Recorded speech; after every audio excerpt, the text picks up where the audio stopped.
ನಮ್ಮ ಹೊಸ MP ಇದ್ದಾರೆ, ತಮಗೆಲ್ಲ ಗೊತ್ತಿದೆ. BDA ಕಮಿಷನರ್ ಆಗಿದ್ರು, ಈಗ MP ಆಗ್ಬಿಟ್ಟಿದ್ದಾರೆ. Within 45 days he has become an MP.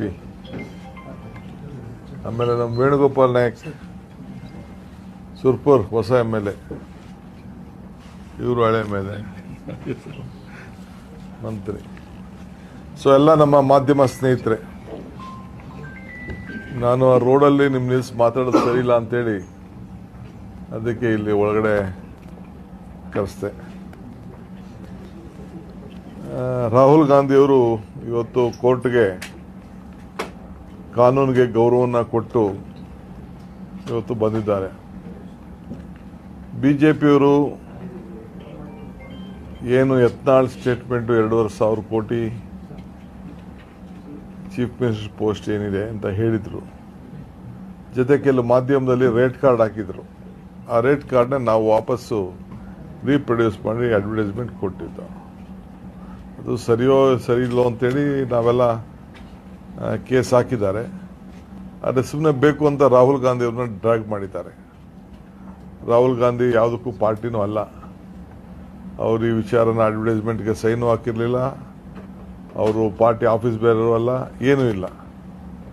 ನನ್ನ ವಿರೋಧ ಪಕ್ಷದ ನಾಯಕರು ಸಂದರ್ಭದಲ್ಲಿ ಆಯಿತು, ಅವರು ಕೇಸ್ ರೈಟೋ ರಾಂಗೋ ಕೋರ್ಟು ತೀರ್ಮಾನ ಮಾಡ್ತದೆ ಮುಂದಕ್ಕೆ. ಬಟ್ ರಾಜಕೀಯಕ್ಕೋಸ್ಕರ ಮಾಡಿದ್ದಾರೆ. ಬಟ್ ಒಂದು ಅವ್ರು ತಿಳ್ಕೊಳ್ಬೇಕು, ಇಂಥದ್ದು ಬೇಕಾದಷ್ಟು BJPಯವ್ರದ್ದು ಪಟ್ಟಿ ಇದೆ. ನಾನೀಗ ಅದನ್ನು ಮಾತಾಡೋಕ್ಕೆ ಹೋಗೋದಿಲ್ಲ, ಬೇರೆ ಸಂದರ್ಭದಲ್ಲಿ ನಾವು ಚರ್ಚೆ ಮಾಡ್ತೇವೆ.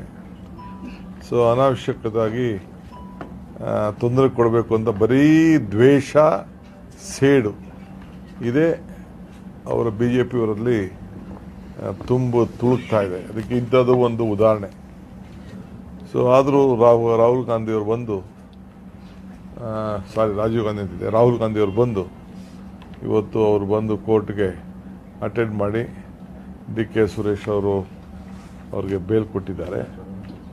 ಸೊ ನಮ್ಮೆಲ್ಲ ವಕೀಲರು ಪಾರ್ಟಿಸಿಪೇಟ್ ಮಾಡಿದ್ದಾರೆ. ಭಾಳ ಜನ ಅಭಿಮಾನಿಗಳು ಎಲ್ಲ ವಕೀಲರು, ಕಾರ್ಯಕರ್ತರು, ಮುಖಂಡರುಗಳೆಲ್ಲ ಬಂದು ಅವನ್ನ ಕೋರ್ಟಲ್ಲಿ ಅವ್ರ ಬೆಂಬಲವಾಗಿ ನಿಂತಿದ್ರು. ಸೊ ಯಾರ್ಯಾರು ಸಹಕಾರ ಕೊಟ್ಟಿದ್ದಾರೆ ಅವರೆಲ್ಲರೂ ಕೂಡ ನನ್ನ ಪಕ್ಷದ ಪರವಾಗಿ ಕೃತಜ್ಞತೆಯನ್ನು ಸಲ್ಲಿಸಲಿಕ್ಕೆ ಬಯಸ್ತೇನೆ. ಇದ್ರ ಜೊತೆಗೆ ಇವತ್ತು ಹೊಸದಾಗಿ ನಮ್ಮ 28 ಜನ ಯಾರು ನಮ್ಮ ಪಕ್ಷದಿಂದ ಸ್ಪರ್ಧೆ ಮಾಡಿದ್ರು ಅವ್ರನ್ನೆಲ್ಲ ಭೇಟಿ ಮಾಡಿದ್ರು.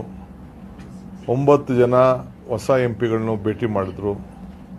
ಅವ್ರಿಗೆ ಅಭಿನಂದನೆ ಸಲ್ಲಿಸಿದ್ರು. ಜೊತೆಗೆ ಅವ್ರು ಯಾವ ರೀತಿ ಕೆಲಸ ಮಾಡಬೇಕು ಅನ್ನೋದು ಅವ್ರಿಗೆ ಕಿವಿ ಮಾತನ್ನು ಹೇಳಿದ್ರು. ನೀವು MP ಆಗಿ ಇವತ್ತು ಗೆದ್ದಿದ್ದೀರಿ, ಎಲ್ಲ ಯಂಗ್ಸ್ಟರ್ಸು ಹೊಸಬ್ರಿದ್ದೀರಿ, ನಿಮ್ಮ ಕ್ಷೇತ್ರ ಮಾತ್ರ ಬಿಡಬಾರ್ದು. ನೀವು ಆದಷ್ಟು ಬೆಂಗಳೂರನ್ನ ಅವಾಯ್ಡ್ ಮಾಡಬೇಕು, ದೆಹಲಿ ಅವಾಯ್ಡ್ ಮಾಡಬೇಕು, ಪಾರ್ಲಿಮೆಂಟಲ್ಲಿ ಇದ್ದಾಗ ಮಾತ್ರ ನೀವು ಇರಬೇಕು. ಬೇರೆ ಸಂದರ್ಭದಲ್ಲಿ ನೀವು ನಿಮ್ಮ ಕ್ಷೇತ್ರದ ಜನತೆ ಸಂಪರ್ಕದಲ್ಲಿ ಇರಬೇಕು. ಸರ್ಕಾರ ಇದೆ, ಸರ್ಕಾರನ ಉಪಯೋಗಿಸ್ಕೊಂಡು ನಿಮ್ಮ ಕ್ಷೇತ್ರಕ್ಕೆ ಏನಾಗಬೇಕು, ಜನರ ಮಧ್ಯೆನೇ ನೀವು ಬದುಕಬೇಕು ಅನ್ನೋ ಒಂದು ಸಂದೇಶವನ್ನು, ಮಾತನ್ನು, ಆದೇಶವನ್ನು, ಮನವಿಯನ್ನು ಅವರು ಮಾಡಿದ್ದಾರೆ. ಇದಲ್ಲದೆ ಸೋತವ್ರಿಗೂ ಕೂಡ ನೀವು ಕೂಡ ಸೋತಿದ್ದೀವಿ ಅಂತ ಹಿಂದಕ್ಕಿರಬಾರ್ದು, ನೀವು ಕೂಡ ಜನರ ಮಧ್ಯೆ ಇರಬೇಕು ಅಂಥೇಳಿ ಎಲ್ಲರೂ ಕೂಡ ಮಾತಾಡಿದ್ದಾರೆ. ಇದ್ರ ಜೊತೆಗೆ ನಮ್ಮ ಗೆದ್ದಂಥವ್ರಿಗೆ ನಿಮ್ಮ ಧ್ವನಿ ನಿಮ್ಮ ರಾಜ್ಯಕ್ಕೆ ಇರಬೇಕು. ಹಿಂದೆ ಎಲ್ಲ ಯಾರೂ ನಿಮ್ಮ ರಾಜ್ಯದ ಪರವಾಗಿ ಧ್ವನಿ ಎತ್ತಿರಲಿಲ್ಲ, ಒಬ್ಬರು ಬಿಟ್ಟು ಒಬ್ಬರೇ ಇದ್ದಿದ್ದು. ನೀವೆಲ್ಲ ಅನೇಕ ವಿಚಾರದಲ್ಲಿ ನಮ್ಮ ರಾಜ್ಯಕ್ಕೆ ಆಗ್ತಾ ಇರೋಂಥ ಅನ್ಯಾಯ, ತೆರಿಗೆ ಅನ್ಯಾಯದ ವಿಚಾರದಲ್ಲಿ ಏನಾಗಿದೆ, ಆಮೇಲೆ ಏನು ನಮ್ಮ ಕಳಸಾ ಬಂಡೂರಿ ಮೇಕೆದಾಟು ವಿಚಾರದಲ್ಲಿ ಏನು ಅನ್ಯಾಯ ಆಗಿದೆ, ಅದನ್ನು ಪ್ರಾರಂಭ ಮಾಡಲಿಕ್ಕೆ ಏನು ತೊಂದರೆ ಇದೆ, ಜೊತೆಗೆ ನಮ್ಮ 5,300 ಕೋಟಿ ರೂಪಾಯಿ ಏನು ನಮ್ಮ ಬಜೆಟಲ್ಲಿ ಭದ್ರಾ ಮೇಲ್ದಂಡೆ ಯೋಜನೆ ವಿಚಾರದಲ್ಲಿ ಅದು ವಾಪಸ್ಸು ನಮಗೆ ಬರಲೇಬೇಕು. ಅದು ಬಜೆಟಲ್ಲಿ ಪಾಸಾಗಿದ್ದು ಇನ್ನು ಅವರು ಕೊಟ್ಟಿಲ್ಲ. ಮತ್ತು 14th ಫೈನಾನ್ಸ್ ಕಮಿಷನ್ನು, ನಮ್ಮ ಪೆರಿಫೆರಲ್ ರಿಂಗ್ ರೋಡು, ಇದೆಲ್ಲ ಬೆಂಗಳೂರು ನಗರಕ್ಕೆ ಏನು ಕೊಡಬೇಕಾಗಿತ್ತು ಆ ದುಡ್ಡು ಕೊಟ್ಟಿಲ್ಲ. ಹಿಂಗೆ ನಮಗೇನು ಮಲ್ತಾಯಿ ಧೋರಣೆ ಆಗಿದೆ ಈ ರಾಜ್ಯಕ್ಕೆ, ಅದನ್ನೆಲ್ಲ ನಿಮ್ಮ ಧ್ವನಿ ಒಗ್ಗಟ್ಟಿಂದ ಎಲ್ಲ ಹೊಸಬ್ರಿದ್ದೀರಿ ಹೋರಾಟವನ್ನು ಮಾಡಬೇಕು ಅನ್ನೋದು ಕೂಡ ಅವರು ಎಲ್ಲರೂ ಕೂಡ ತಿಳಿಸಿದ್ದಾರೆ.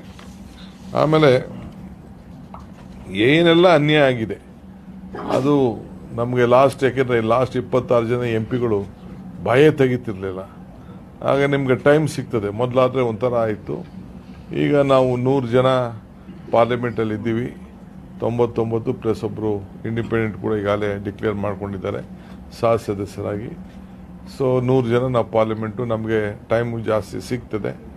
ಅದರಲ್ಲಿ ನೀವು ಆ ಟೈಮನ್ನು ನೀವು ಗ್ರ್ಯಾಪ್ ಮಾಡಿ ನಮ್ಮ ವಿಪ್ ಯಾರಿರ್ತಾರೆ ಅವ್ರಿಗೆ ತಿಳಿಸಿ ನೀವೆಲ್ಲ ಸಿದ್ಧತೆ ಮಾಡಿಕೊಂಡು ಭಾಳ ಅರ್ಥಗರ್ಭಿತವಾಗಿ ರಾಜ್ಯಕ್ಕೆ ನ್ಯಾಯವನ್ನು ಕೊಡಬೇಕು. ನಿಮ್ಮ ಮತದಾರರಿಗೆ ನಿಮ್ಮ ಧ್ವನಿಯಾಗಿ ಏನು ನಿಮ್ಮನ್ನು ಕಳಿಸ್ಕೊಟ್ಟಿದ್ದಾರೆ ಆ ಕೆಲಸ ಮಾಡಬೇಕು ಅನ್ನೋದು ಕೂಡ ಅವರು ಸೂಚನೆಯನ್ನು ಕೊಟ್ಟಿದ್ದಾರೆ.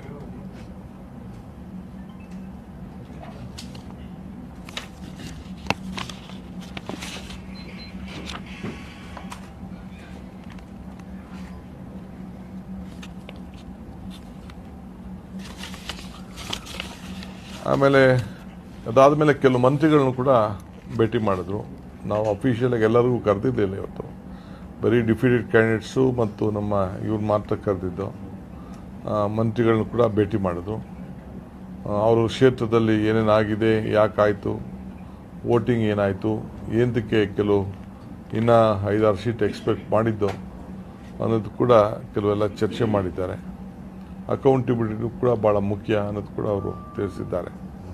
ಸೊ ಎಲ್ಲರೂ ಕೂಡ ಮಧ್ಯದ ಕ್ಷೇತ್ರದಲ್ಲಿ ಎಲ್ಲೆಲ್ಲಿ ಅನ್ಯಾಯ ಆಗಿದೆ ಅದನ್ನು ಸರಿ ಮಾಡಿಕೊಂಡು ಜನರ ಮಧ್ಯೆ ಹೋಗಲಿಕ್ಕೆ ಹೀಗೆ ನೀವೆಲ್ಲ ತಯಾರು ಮಾಡಿಕೊಡ್ಬೇಕು ಅಂತ ಎಲ್ಲರೂ ಕೂಡ ಸೂಚನೆ ಕೊಟ್ಟಿದ್ದಾರೆ.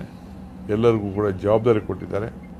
ನಮಗೆ ಮತ್ತೆ ಒಂದೆಲ್ಲ ನಾನು ಮತ್ತು ಅಧ್ಯಕ್ಷರು ಇವ್ರಿಗೆ ಮುಖ್ಯಮಂತ್ರಿಗಳಿಗೆ ಎಲ್ಲರ ಹತ್ರನೂ ಕೂಡ ಮಾತಾಡಿ ಒಂದು ಪ್ಲ್ಯಾನ್ ಆಫ್ ಆ್ಯಕ್ಷನ್ ಮಾಡಬೇಕು. ಎಲ್ಲ ಎಲ್ಲೆಲ್ಲಿ ಸರಿಯಾಗಿಲ್ಲ ಅದನ್ನೆಲ್ಲ ಸರಿಪಡಿಸ್ಬೇಕು. ಅಕೌಂಟಬಿಲಿಟಿ ಭಾಳ ಇಂಪಾರ್ಟೆಂಟ್ ಅಂತೇಳಿ ಕೊಟ್ಟಿದ್ದಾರೆ. ನಾವು ನೆಕ್ಸ್ಟ್ ವೀಕ್ನಲ್ಲಿ ನಮಗೆ ನಾಳೆ ACCಲಿ ಮೀಟಿಂಗ್ ಇದೆ. ನನಗೆ ಮುಖ್ಯಮಂತ್ರಿಗಳಿಗೆ ಕರೆದಿದ್ದಾರೆ. ವರ್ಕಿಂಗ್ ಕಮಿಟಿ ಮೀಟಿಂಗ್ ಇದೆ. ಅದನ್ನು ಮುಗಿಸ್ಕೊಂಡು ಬಂದು ನಾವು ಡೇಟನ್ನು ಫಿಕ್ಸ್ ಮಾಡ್ತೀವಿ.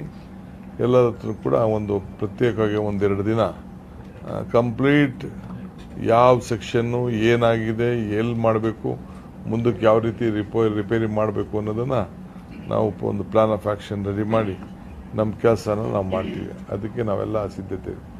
ವಿಶೇಷವಾಗಿ ನಮಗೆ ಕಲ್ಯಾಣ ಕರ್ನಾಟಕ ನಮಗೊಂದು ದೊಡ್ಡ ಶಕ್ತಿ. ಮಲ್ಲಿಕಾರ್ಜುನ್ ಖರ್ಗೆ ಸಾಹೇಬರು ಏನು ಒಂದು ದೊಡ್ಡ ಶಕ್ತಿ ತುಂಬಿದ್ರು. 371J ತಂದು ಅದಕ್ಕೆ ಇವತ್ತು ಆ ಜನ ನಮ್ಮ ಪಕ್ಷಕ್ಕೆ ಒಂದು ಶಕ್ತಿ ಋಣ ತೀರಿಸುವಂಥ ರೀತಿಯಲ್ಲಿ 5 ಸೀಟು ಕೂಡ ಗೆದ್ಕೊಂಡು ಬಂದದ್ದು ಭಾಳ ದೊಡ್ಡ ವಿಶೇಷವಾದಂಥ ಒಂದು ದೊಡ್ಡ ಶಕ್ತಿ. ಸೊ ಅದೆಲ್ಲ ಕೂಡ ಗಮನದಲ್ಲಿ ಇಟ್ಕೊಂಡು ನಾವು ಮುಂದಕ್ಕೆ ಪ್ಲಾನ್ ಆಫ್ ಆ್ಯಕ್ಷನ್ ನಾವು ತಯಾರು ಮಾಡ್ತೀವಿ. ಜವಾಬ್ದಾರಿ ಏನು ಫಿಕ್ಸ್ ಮಾಡ್ತೀರಿ ಸರ್? ಜವಾಬ್ದಾರಿ ಅಂದ್ರೆ ಏನು ಆಕ್ಷನ್ ಏನು ತಗೋತೀರಾ ಸರ್? ಸಚಿವರ ಕ್ಷೇತ್ರದಲ್ಲಿ ಲೀಡ್ ಕಡಿಮೆ ಕೊಟ್ಟಿದ್ದಾರೆ ಸರ್, ಸೂಚನೆ ಸರ್. ಅವರು ಅಸೆಂಬ್ಲಿ ಕ್ಷೇತ್ರಗಳಲ್ಲಿ ಲೀಡ್ ಕಡಿಮೆ ಕೊಟ್ಟಿದ್ದಾರೆ. 14 ಸಚಿವರ ಕ್ಷೇತ್ರದಲ್ಲಿ ಲೀಡ್ ಕೊಡ್ಲಿಕ್ಕೆ ಆಗಿಲ್ಲ. ಆ ಬಗ್ಗೆ ಚರ್ಚೆ ಆಗಿದೆ.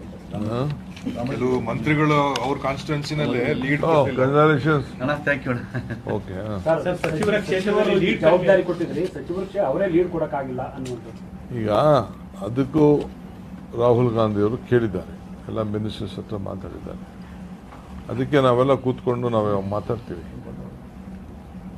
ಎಲ್ಲ ಕೂತ್ಕೊಂಡು ನಾವು ಮಾತಾಡ್ತೀವಿ. ಮಿನಿಸ್ಟರ್ ಕಾನ್ಸ್ಟಿಟ್ಯೂನ್ಸಿಯಲ್ಲೂ ನಾನು ಇಲ್ಲ ಅಂತ ಹೇಳೋದಿಲ್ಲ. ರಿಸಲ್ಟ್ಸು ನಂಬರು ಹೇಳ್ತದೆ.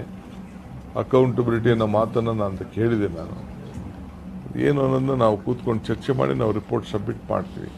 ರಿಪೋರ್ಟ್ ಕೇಳಿದ್ದಾರೆ ಅವರು ರಿಪೋರ್ಟ್ ಕೇಳಿದ್ದಾರೆ. ನನಗೂ ಕೇಳಿದ್ದಾರೆ, ACC ಸೆಕ್ರೆಟರಿಗೂ ಕೇಳಿದ್ದಾರೆ, ಮುಖ್ಯಮಂತ್ರಿಗೂ ಕೇಳಿದ್ದಾರೆ. ನಾವೆಲ್ಲರೂ ಮಾತಾಡಿ ಕಾನ್ಸ್ಟಿಟ್ಯೂನ್ಸಿ ವೈಸ್ ಏನೇನು ಅನ್ನೋದು ನಾವು ಮಾತಾಡ್ತೀವಿ. ಸರಿ, 1 ವರ್ಷ ಆಮೇಲೆ 3 ಸೀಟನ್ನು ನಾವು ಗೆದ್ದಿದ್ದೇವೆ, 3 ಸೀಟ್ ಕಳ್ಕೊಂಡಿದ್ದೇವೆ ಕೌನ್ಸಿಲಲ್ಲಿ. ಎಲ್ಲ ಮತದಾರರು ಕೂಡ ನಾನು ಈ ಸಂದರ್ಭದಲ್ಲಿ ನಾನು ಅಭಿನಂದಿಸ್ತೀನಿ. ಗ್ಯಾರಂಟಿ ಯೋಜನೆಗಳ ಬಗ್ಗೆ ಏನಾದರೂ ಸರ್? ಯಾಕಂತಂದ್ರೆ ನೀವು ಇಲ್ಲ, ನಾನು ಡಿಬೇಟ್ ಮಾಡೋಕ್ಕೆ ಹೋಗಲ್ಲ. ನಾವು ಸದ್ಯಕ್ಕೆ ಯಾವುದೂ ಮಾತಾಡಿಲ್ಲ. ಎಲೆಕ್ಷನ್ನು ನಡೆದ ರೀತಿ, ಗೆದ್ದಿದ್ದು, ಸೋತಿದ್ದು, ಮುಂದಕ್ಕೆ ಏನಾಗಬೇಕು ಅಷ್ಟೇ. ರಾಹುಲ್ ಗಾಂಧಿ ಅವರಿಗೆ ಇದೀಗ ಅಶ್ವಥ್ ನಾರಾಯಣ ಒಂದು ಪ್ರಶ್ನೆ ಕೇಳಿದ್ದಾರೆ. ರಾಹುಲ್ ಗಾಂಧಿ ಅವರು ಬಂದಿರೋದು ಸಿದ್ದರಾಮಯ್ಯ ಅವರ ರಾಜೀನಾಮೆ ಪಡೆಯೋಕೋ ಅಥವಾ ತಪ್ಪು ಮಾಡಿದವರ ರಾಜೀನಾಮೆ ಪಡೆಯೋದಿಕ್ಕ? ಆಯ್ತು, ಫಸ್ಟ್ ಅವ್ರ ಪಾರ್ಟಿದು ಮಾತಾಡ್ಲಿ ಅವ್ರು. ವಾಲ್ಮೀಕಿ ನಿಗಮ ಹಗರಣದ್ದು ಸರ್ ಪರಶುರಾಮ್ ಸ್ಟೇಟ್ಮೆಂಟ್ ಈಗ ಕೋರ್ಟ್ ಸಲ್ಲಿಕೆ ಆಗಿದೆ. ಅದರಲ್ಲಿ ಶರಣ್ ಪ್ರಕಾಶ್ ಪಾಟೀಲ್ 20ನೇ ತಾರೀಕು ಮೀಟಿಂಗ್ ನಡೆದಿತ್ತು ಅಂತ ಹೇಳಿ ಉಲ್ಲೇಖ ಆಗಿದೆ. ಅಂದ್ರೆ ಎಲ್ಲರಿಗೂ ಗೊತ್ತಿತ್ತು ಇದು ನಡೆದಿದೆಯಾ ಅಂತ ಸರ್. ನೋಡಿ, ಅದನ್ನ ನಾನು ಮಾತಾಡಲ್ಲ. ಆಗಲೇ ಮಿನಿಸ್ಟರು ವಾಲಂಟಿಯರ್ಗೆ ನಾವು ಬೇರೆ ಬೇರೆ ಏನೇನು ನಡೆದಿದೆ ಹಿಂದೆ ಸರ್ಕಾರಗಳಲ್ಲಿ ಎಲ್ಲ ಬಂದೆ, ಇವತ್ತು ಸೂಸೈಡ್ ಮಾಡ್ಕೊಂಡೋದ್ರಿಂದ ಸ್ವಲ್ಪ ಈಚೆಗೆ ಬಂದಿದೆ ಇದು. ಬಟ್ ನನ್ನ ಪ್ರಕಾರ ಯಾರು ಅಷ್ಟು ಧೈರ್ಯ ಮಾಡ್ಲಿಕ್ಕೆ ಹೋಗ್ತಿಲ್ಲ. ನಾನು ಮಿನಿಸ್ಟರ್ ಹತ್ರ ಮಾತಾಡಿದ್ದೀನಿ, CM ಮಾತಾಡಿದ್ದಾರೆ. ಎಲ್ಲಿ ಬೇಕಾದ್ರೂ ಎನ್ಕ್ವೈರಿ ಆಗಲಿ, ನಾನು ಯಾವ ಥರದ ಇದಕ್ಕೂ ಭಾಗಿಯಾಗಿಲ್ಲ ಅಂತ ಮಂತ್ರಿಗಳು ತಿಳಿಸಿದ್ದಾರೆ. ಆದರೂ ಪಕ್ಷಕ್ಕೆ ಮುಜುಗರ ಆಗಬಾರ್ದು ಅನ್ನೋ ದೃಷ್ಟಿಯಿಂದ ನಾನು ವಾಲಂಟಿಯರ್ಗೆ ರಾಜೀನಾಮೆ ಕೊಡ್ತಾ ಇದ್ದೀನಿ ಅಂತೇಳಿ ನನ್ನ ಎದುರುಗಡೆ ನನ್ನ ಹತ್ರನೂ ಬಂದು ಮಾತಾಡಿ, ನಾನು ಕೇಳಿದೆ, ಎನ್ಕ್ವೈರಿ ಮಾಡಿದೆ. 3-4 ದಿನ ಕ್ರಾಸ್ ಎಕ್ಸಾಮಿನೇಷನ್ ಎಲ್ಲ ಬೇರೆ ಬೇರೆ ಹತ್ರ ನಾವೆಲ್ಲ ಮಾಡಿದ್ದೇವೆ. ಸೊ ಅದು ಪಕ್ಷಕ್ಕೆ ಮುಜುಗರ ಆಗಬಾರ್ದು ಅನ್ನೋ ದೃಷ್ಟಿಯಿಂದ ಅವ್ರು ಕೊಟ್ಟಿದೆ. ಯಾರು BJPಗೆಲ್ಲ ಎದುರ್ಕೊಂಡು BJP ಒತ್ತಾಯ ಮಾಡಿದ್ರು, BJP ವಿಕ್ಟ್ರಿ ಅವೆಲ್ಲ ಏನಿಲ್ಲ. ನಾವೇ 4-5 ದಿನದಿಂದನೇ ಅದಕ್ಕೊಂದು ಟೈಮ್ ನಾವು ಹೇಳಿದ್ದು ಎಲ್ಲ. ಯಾಕೆಂದರೆ ಎನ್ಕ್ವೈರಿ ಮಾಡಿದ್ರೆ ಸುಮ್ಮನೆ ತಲೆದಂಡ ಮಾಡೋದು ಸರಿ ಇಲ್ಲ ಅಂತೇಳಿ. ಬಟ್ ಇಲ್ಲಿ ಆದಷ್ಟು ಜಲ್ದಿ ಎನ್ಕ್ವೈರಿ ಮಾಡಬೇಕು ಅನ್ನೋದು ಒಂದು ರಿಕ್ವೆಸ್ಟ್ ಆಗುತ್ತೆ. ನೋಡಪ್ಪ, ನೋಡಿ, ನಾನೇನು ಕೊಡಬೇಕಾದಿಲ್ಲ. ನಾವೇನು ಬ್ಯಾಂಕಿಂಗ್ ಅಲ್ಲಿ any financial institution nationalise bank ಅಲ್ಲಿ ಯಾವುದೇ ಸರ್ಕಾರ